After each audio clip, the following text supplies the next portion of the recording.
What's up guys? Yan, update ko lang kayo. At sa munting manukan, ayan, kita nyo. Lahat naman ata tayo, wala nakaligtas sa ulan. Ayan, update ko lang kayo sa ating sisiw. 16 days na sila ngayon guys.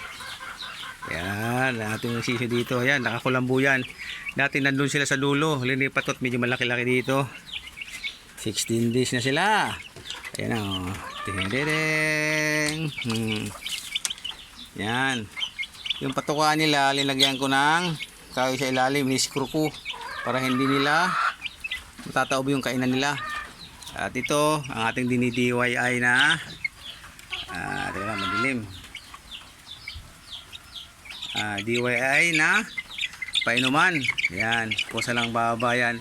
Para hindi nila matataihan guys. Ina-adjust ko yan. Nung maliit pa sila, medyo bababa, ina-adjust natin sa taas. Yan, habang hindi nila maiputan pa sintabi po sa mga kamay mga kumakain. O, ayan o, ayan sila. O, 16 days na sila. Dimple Spark. O, ayan. At ito, ini-screw natin sa ilalim to. Yan. Para hindi nila matataob pag kumakain sila. Kasi alam mo natin mga sisiw, kumakahig-kahig yan. O, ayan. Nakita nyo. 16 days sila. Yan o, nasa bungad. Sigurado to, lalaki to. At itong pangalawa. O, di ba? O, inabol niya. O. May nakapasok na langaw. Inaabol nila yun. Yung guys, oh. Yan. Improvise. Hindi na tayo kailangan bumili. Ito, napupulot lang sa tabi-tabi. Mga pinag-inuman ng soft drinks. Oh, di ba? Yan, update lang tayo.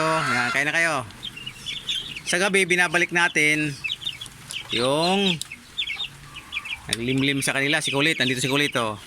Pagkagabi, binabalik natin yan. Ayan, oh. Oh, yan. Yung naglimlim sa kanila. At hindi naman naglimlim si Paul Sparkly. Yaw yaw.